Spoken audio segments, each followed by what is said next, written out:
सर्वप्रथम सर्वांना श्री स्वामी समर्थ. स्वामी महाराजांच्या कृपेने तुमच्या सर्व चांगल्या इच्छा पूर्ण होत ही स्वामींचरणी प्रार्थना करते आणि आजच्या व्हिडिओला सुरुवात करते. 4 डिसेंबर 2025 गुरुवार रोजी श्री दत्त जयंती आलेली आहे. मार्गशीर्ष पौर्णिमा. याच दिवशी आपण श्री दत्त जयंती साजरी करत असतो. योगायोग बघा, यावर्षी महालक्ष्मी गुरुवार, दुसरा गुरुवार आणि श्री दत्त जयंती एकत्र आल्याने सुवर्ण योग जुळून आलेला आहे. आपण महालक्ष्मी व्रतास लक्ष्मी नारायणांची सेवा करतोच, तर या दिवशी या गुरुवारी 4 डिसेंबर रोजी ब्रह्मा विष्णू महेश म्हणजे श्री दत्त गुरु महाराजांची, आपल्या स्वामींची आपल्याकडून अतिशय उच्च कोटीची सेवा आपल्याकडून घडणार आहे. सुवर्ण दिवस आहे. सर्वांनी जरूर सेवा करा. माऊलीची पण आपण घरात पूजा मांडणी करणारच आहोत महालक्ष्मीची. त्याचबरोबर श्री दत्त गुरु महाराजांची मंदिरात जाऊन सुद्धा सेवा पूजा जरूर करा. तर मार्गशीर्ष पौर्णिमा प्रारंभ होणार आहे सकाळी 8:38 ही पौर्णिमा तिथी प्रारंभ होणार आहे आणि पौर्णिमा समाप्ती उत्तर रात्री 4:44 ही पौर्णिमा तिथी समाप्त होणार आहे. संपूर्ण दिवस रात्र मार्गशीर्ष पौर्णिमा ही 4 डिसेंबर रोजी असणार आहे. सोन्यासारखा दिवस आहे. सर्वांनी लवकर उठायचं आहे. महिलांनो, दादांनो, आपण लवकर उठायचं आहे. महिलांनो, दुसरा मार्गशीर्षाचा गुरुवार आलेला आहे महालक्ष्मी व्रताचा. जर असं लवकर उठा, ब्रह्ममुहूर्तावर उठा. आंघोळीच्या पाण्यात थोडंसं जाडं मीठ टाका, तुरटीचा बारीक खडा टाका, चिमूटभर हळद टाका. बघा, पौर्णिमा तिथी आहे. चंद्रग्रह जर मजबूत करून घ्यायचा असेल किंवा कुंडलीतील इतर ग्रह तुमचे मजबूत नसतील, कामात अडचणी येत असेल, काही ना काही म्हणजे अडीअडचणी असतील, शारीरिक मानसिक, प्रत्येकाला काही ना काही अडीअडचणी येतात. मार्गशीर्ष पौर्णिमा दत्त जयंती मोठा दिवस आहे. सर्वांनी मीठ टाका, थोडंसं जाडं मीठ टाका, लक्ष्मी आकर्षित होईल. तुरटी जरूर टाका. जे काही शारीरिक मानसिक त्रास असतील निघून जातील. कुणाची नजरबाधा तुम्हाला तुमच्या प्रगतीला लागलेली असेल नष्ट होईल. आणि हळद लक्ष्मी नारायणाला प्रिय आहे. सोन्यासारखे तुमच्याकडं म्हणजे सुख ऐश्वर्य खेचून आणेल. या तिन्ही वस्तू टाका. महिलांनो, डोक्यावरून केस वगैरे धुवून आंघोळ करायची आहे. डोक्यावरून पाणी घ्या. सर्वांनी जेव्हा आपण लक्ष्मी मातेची पूजा सेवा करतो, मनाने शरीराने पवित्र होऊन आपण सेवा करायची आहे. संपूर्ण फळ आपल्याला मिळतो. फरशी सुद्धा या दिवशी पुसायची आहे. फरशी पुसण्याच्या पाण्यात सुद्धा थोडंसं खडं मीठ टाका किंवा तुरटीचा एक बारीकसा खडा, गोमूत्र टाका, हळद टाका, गुलाबजल टाका. जेवढ्या वस्तू असतील ना तेवढ्या वस्तू टाकून एखादी कापराची वडी बारीक करून टाका. आपलं घर इतकं प्रसन्न आणि सकारात्मक असायला हवं की लक्ष्मी माता धावत आली पाहिजे. महिलांनो, दादांनो, दत्त जयंती आहे. तुम्ही जर आपण सर्वच जण एक वेळा का होईना गाणगापूरला तर गेलेलोच आहोत, तर तुमच्याकडं संगमाचं पाणी जर असेल ना, तर या वस्तूंबरोबर थोडंसं चमचाभर संगमाचं पाणी जरूर आंघोळीच्या पाण्यात टाका. संपूर्ण जी काही नकारात्मकता असेल ना तुमच्या आजूबाजू, तुमच्या मनामध्ये, ती संपूर्ण नष्ट होईल. आणि कुणाला काही बाधा असेल, त्रास होईल, ते सुद्धा नष्ट होईल. दत्तगुरु महाराजांची भरभरून कृपा होईल. लहान लेकरापासून मोठ्यांपर्यंत हा आंघोळीचा उपाय जरूर करा. आता संगमाचं पाणी नाही, थोडं गंगाजल जरी टाकलं चालेल. दत्तगुरु महाराजांचं नामस्मरण करा आणि गंगाजल टाका. संगमाचं पाणी जर असेल तर सर्वांनी दत्त जयंतीच्या दिवशी आंघोळीच्या पाण्यात चमचाभर संगमाचं पाणी जरूर टाका आणि त्या पाण्याने आंघोळ करायची आहे. महिलांनो, दत्त जयंती आणि महालक्ष्मीचा दुसरा गुरुवार, पूजेआधी सकाळी पूजा करा, संध्याकाळी करा. आपण सकाळी आंघोळीनंतर आपला उंबरठा पुसून घ्यायचा आहे. मुख्य दार पुसा. मुख्य दारावर सुद्धा हळदी कुंकवाने एक स्वस्तिक काढा. मोठी पौर्णिमा आहे. या वर्षातली शेवटची पौर्णिमा आहे. मोठी पौर्णिमा आहे. मोठा दिवस आहे. दार आपलं स्वच्छ पुसा. हळद कुंकू ओलं करा आणि एक स्वस्तिक आपल्या मुख्य दारावर काढा. आपला उंबरठा स्वच्छ पुसून घ्या. हळद ओली करायची आहे. आपल्या गोमूत्रामध्ये थोडंसं गुलाबजल टाकता आलं तर नक्की टाका. उंबरठ्यावर छान हळदीचं लेपन करायचं आहे. दाराशी लहानशी का होईना रांगोळी काढा, उंबरठ्याची हळद कुंकू वाहून पूजा करा, रांगोळीची पूजा करा. आणि पूजेच्या वेळी सकाळी पण आणि संध्याकाळी पण, आणि जेव्हा आपण पूजा करतो महिलांनो देवी लक्ष्मीची, मुख्य दाराशी दिवा जरूर लावायचा आहे. आपण रोज तेलाचा लावत असेल तर जेव्हा महालक्ष्मीची पूजा करतो ना घरात, तर दाराशी, मुख्य दाराशी एक गाईच्या तुपाचा दिवा लावून मग महालक्ष्मीची पूजा जर केली ना, तर महालक्ष्मी खूप प्रसन्न होते आणि आपण जे पण व्रत करतो, पूजा करतो, 1000 पटीने आपल्याला फळ प्राप्त करून देत असते. आणि आपला उंबरठा सोडून माता लक्ष्मी कधीच बाहेर जात नाही.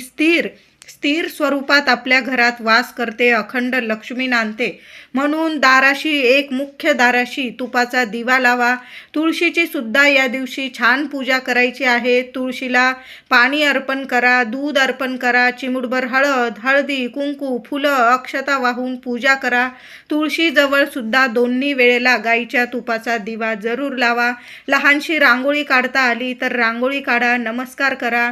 प्रदक्षिणा घालता येत असेल, तुमच्याकडं मोठं तुळशी वृंदावन असेल, 21 वेळा ओम नमो भगवते वासुदेवाय नमः या मंत्राचा जप करा. तुळशीला प्रदक्षिणा घाला. गुरुवारी आपल्या मुख्य दारावर आंब्याची 5 पानांची डहाळी जरूर लावा महिलांनो. किंवा आंब्याचं, झेंडूच्या फुलांचं तोरण तुम्ही लावत असाल तर दाराशी तोरण, मुख्य दारावर तोरण जरूर लावा.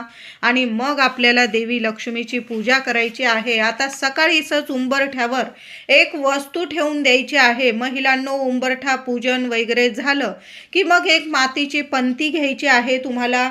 त्या मातीच्या पंतीत थोडेसे अख्खे तांदूळ, अक्षता ठेवायच्या आहे. त्यावर 2 कापराच्या वड्या ठेवा. 5 लवंग, चांगल्या फुलाच्या 5 लवंग जरूर ठेवून द्यायच्या आहे. उंबरठ्यावर एका कोपऱ्याला, जिथून म्हणजे कुणी ये जाय करत नाही त्या कोपऱ्याला जरी ठेवलं, किंवा तुम्हाला जर दोन्ही साईडला ठेवायचं, तुम्ही दोन्ही साईडला उपाय करू शकता. पण लहान लेकरं असतात, कुणाचा पाय वगैरे लागेल असं जर वाटत असेल तर मग एका साईडला ठेवलं तरीही चालेल. संध्याकाळी दिवा अगरबत्ती करण्याच्या वेळी तुम्ही बाहेर जायचं आहे, उंबरठ्याच्या बाहेर, घराबाहेर. उंबरठ्याला दोन्ही हात लावून तुम्हाला जी माता लक्ष्मीला प्रार्थना करायची आहे, हे माता महालक्ष्मी, हे अष्टरूपी महालक्ष्मी माता, माझ्या घरातलं दुःख दारिद्र्य दूर कर, माझ्या अडचणी, माझ्या लेकरा बाळांच्या अडचणी दूर कर, माझ्या घरात अखंड वास्तव्य तुझं राहू दे, लक्ष्मी नारायणांची कृपा अखंड आम्हाला प्राप्त होऊ दे, असं बोलून तुम्हाला जी प्रार्थना करायची ती उंबरठ्याला दोन्ही हात लावून बोलून घ्यायची, नमस्कार करायचा आहे. आणि जेव्हा आपण ये जाय करतो त्या ठिकाणी उंबरठ्यावर त्या मातीच्या पंतीत ज्या वस्तू ठेवलेल्या आहेत, तांदूळ, कापूर, लवंग, त्या जाळून टाकायच्या आहे. जसा जसा तो धूर कापराचा तुमच्या घरात, तुमच्या अंगणात पसरेल ना, तशी तशी तुमच्या घरातली जी नकारात्मकता असेल, कुणाची नजर बाधा, वास्तुदोष, पितृदोष, जे तांदूळ जाळतो ना आपण, त्यामुळे सुद्धा आपल्या घरातील पितृदोष दूर होतो. कापूर आपल्या घरात दैवी शक्तिमय वातावरण बनवत असतं. सकारात्मक वातावरण तयार होतं, आपल्या घरातलं नकारात्मकता निघून जाते. त्याचबरोबर ज्या लवंग आपण जाळतो ना, त्याने माता लक्ष्मी घरात आकर्षित होते, टिकून राहते आणि आपल्या घराला कधीच कुणाची नजरबाधा लागत नाही. लागलेली असेल कुणाची नजरबाधा लगेच क्षणात नष्ट होते आणि कधीच कुणाची नजरबाधा आपल्या उंबरठ्यावर सुद्धा कधी शिरकाव करू शकत नाही. म्हणून दर गुरुवारी महिलांनो असा कापूर धूप संध्याकाळी जरूर करा आपल्या उंबरठ्यावर. सकाळीच या वस्तू ठेवा आणि संध्याकाळी त्या वस्तू मुख्य दारात येण्या जाण्याच्या ठिकाणी त्या जाळून टाकायच्या आहे. नंतर त्या वस्तू तुम्ही निर्माल्यात टाका. पुढच्या गुरुवारी तीच पंथी घ्या, तशाच वस्तू ठेवा आणि पुन्हा तसाच उपाय करायचा आहे. तुमच्या घराला एक रक्षण कवच प्राप्त होणार आहे. कधीच तुम्हाला, तुमच्या कुटुंबाला, लेकरा बाळांना कुणाचीच नजरबाधा लागणार नाही. बघा, काही वेळा थोडी प्रगती व्हायला लागली की कुणाची ना कुणाची नजरबाधा लागते आणि कामात खरंच अडचणी येतात. दर गुरुवारी असा उपाय करून तर बघा महिलांनो, चांगलाच अनुभव येणार आहे तुम्हाला. दुसरा मार्गशीर्ष गुरुवार आणि त्यात दत्त जयंती, सोन्यासारखा योग जुळून आलेला आहे. घरात प्रसन्न वातावरण ठेवायचं आहे, शांतता ठेवायची आहे, मौन धरून घ्यायचं आहे. कुणाचीच निंदा नालस्ती आपल्याकडून होणार नाही याची सर्वांनी काळजी घ्यायची आहे. कुणाचा अपमान होणार नाही याची काळजी घ्या. महालक्ष्मी माता लक्ष्मी नारायण कोणत्या रूपात येईल आणि आपली परीक्षा घेऊन जातील. दत्तगुरू महाराज आपले स्वामी कोणत्या रूपात येतील आणि आपली परीक्षा घेऊन जातील सांगता येत नाही. कुणी काही मागितलं तुमच्याकडं, तुम्ही मंदिरात जाणार, आपण सर्वच मंदिरात जाणारच आहोत. एखादा गरीब व्यक्ती दिसला तर त्याचं पोट भरेल एवढं अन्न पैसे देण्यापेक्षा कुणाला तरी अन्नदान या दिवशी जरूर करा. कपड्यांचं दान करू शकता, चप्पल दान करा, किंवा तुम्हाला आणखीन काही दान करायचं असेल, शिक्षणासाठी दान करू शकता. अन्नदान सर्वात श्रेष्ठ दान असतं. कुणाला पाणी प्यायला देता आलं तुम्हाला, नक्की द्या. या सर्व गोष्टी तुम्हाला दान करता आल्या ना, यातील एक का होईना अन्नदान 10-20 रुपयाची केळी जरी कोणाला तुम्ही दान करता आली ना तर नक्की दान करा. मंदिरातून तुम्ही खाली हात येणार नाही एवढं तर मी नक्कीच सांगते. दत्त जयंतीच्या दिवशी उंबराच्या झाडाची लाख मोलाची सेवा सांगत आहे, सर्वांनी जरूर करा. आपण स्वामींच्या मठात जातो, तिथं उंबराचं झाड असेल तिथं सेवा करा. नाही तुमच्या इथं झाड किंवा मंदिर नाही, तुमच्या घराजवळ छोटं असो मोठं असो उंबराच्या झाडाची पूजा जरूर करा.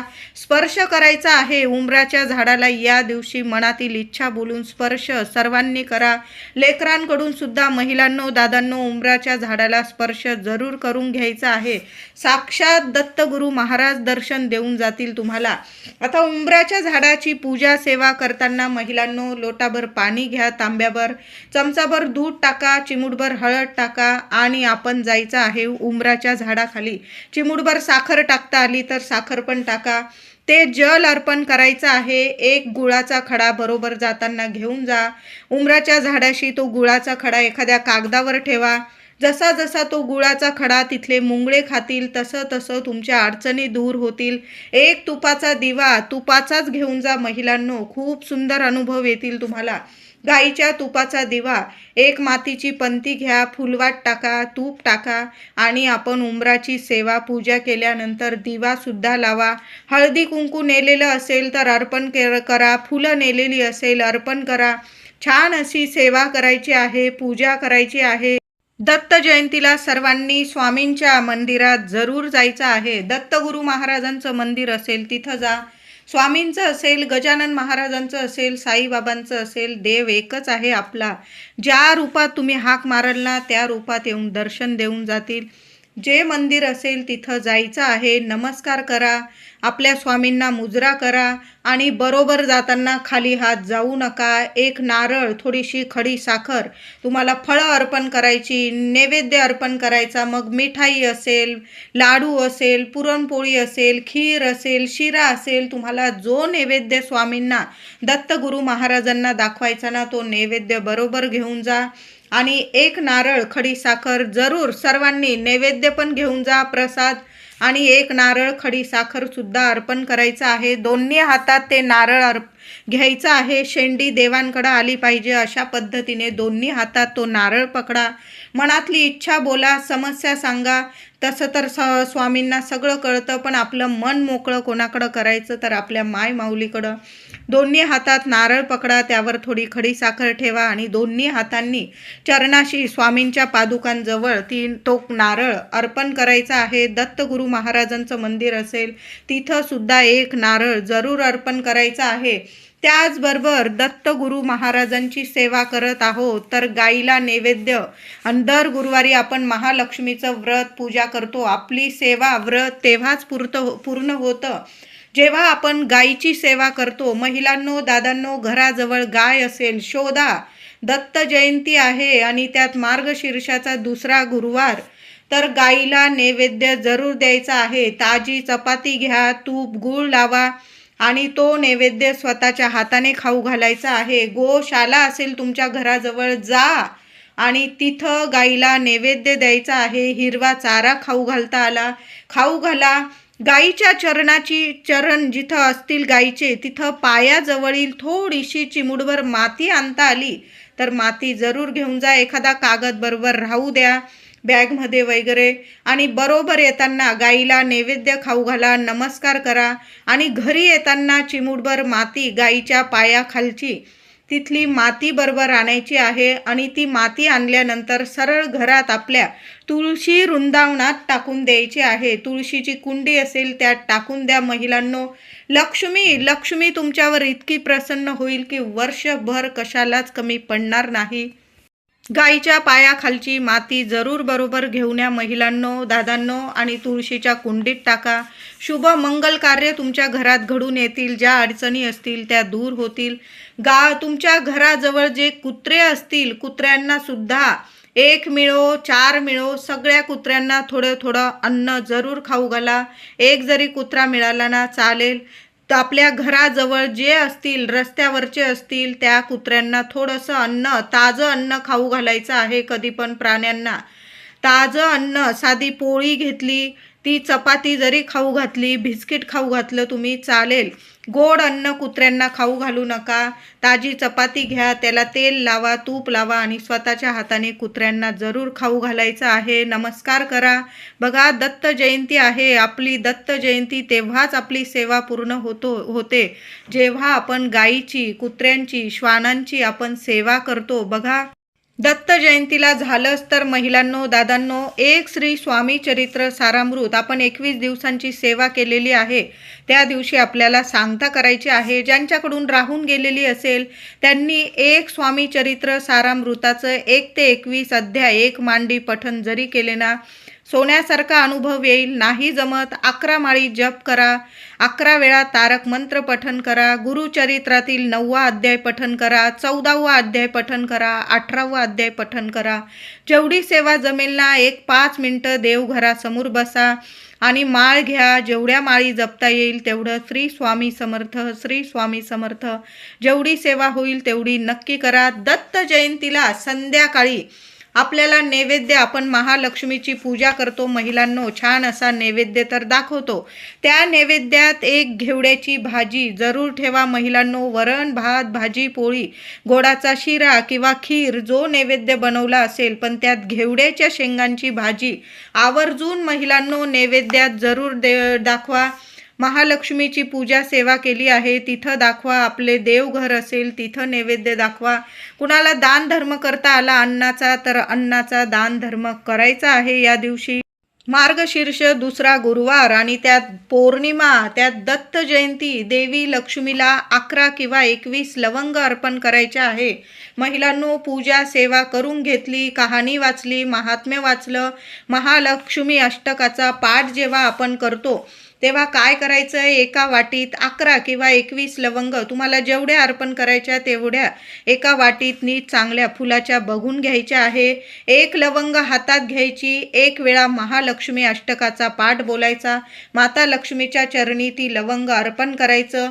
असं 11 वेळा, 11 लवंग अर्पण करणार असाल तर 11 वेळा महालक्ष्मी अष्टकाचा पाठ करा.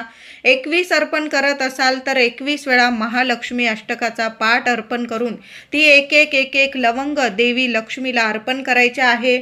नंतर शुक्रवारी त्या लवंगा 21 किंवा 11 लवंगा आपण एक छोटासा लाल कपडा घ्यायचा आहे, 1 रुपयाचं नाणं घ्यायचं आणि त्या लवंगा ठेवून द्यायच्या त्या नाण्यावर आणि चांगली पोटली बांधून घ्यायची आणि आपल्या तिजोरीत ठेवायची आहे. वर्षभर तुम्हाला पैसा कधी कमी पडणार नाही. तुमच्या घरात कधीच दरिद्रता येणार नाही, कधी गरिबी येणार नाही.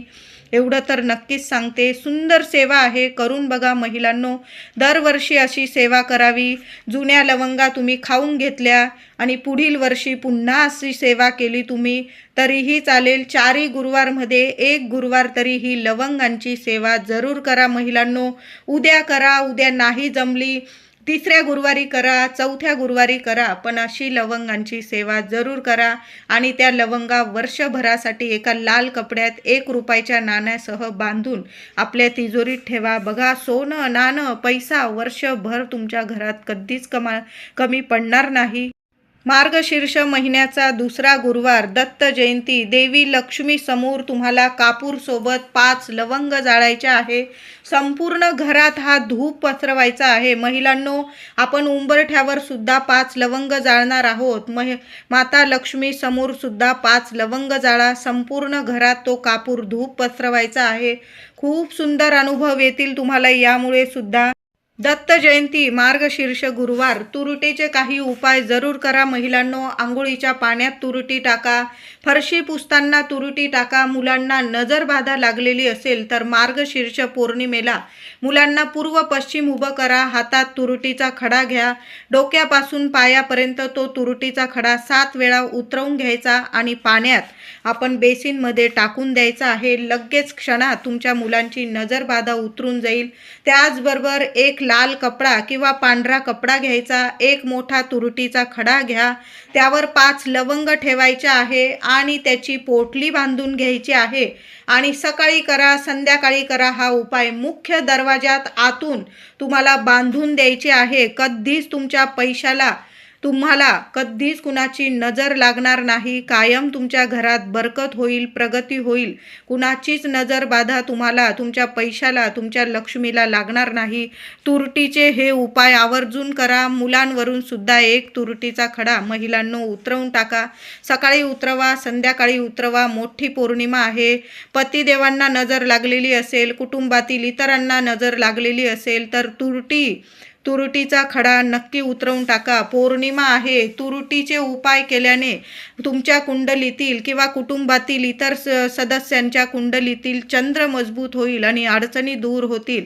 सर्व तुमच्या मनायोग्य घडून येईल. सुंदर उपाय आहे, करून बघा महिलांनो. लक्ष्मी मातेच्या सेवेबरोबर श्री हरी विष्णूंची सुद्धा सेवा करा महिलांनो. दादांनो, श्री विष्णू सहस्त्र नामावली तुम्ही यूट्यूबवर लावून दिलं आणि शांत चित्ताने ऐकलात ना तरीही चालेल. सकाळी किंवा संध्याकाळी आपल्या घरात एक वेळा का होईना विष्णू सहस्त्र नामावली जरूर पठण करायचं आहे.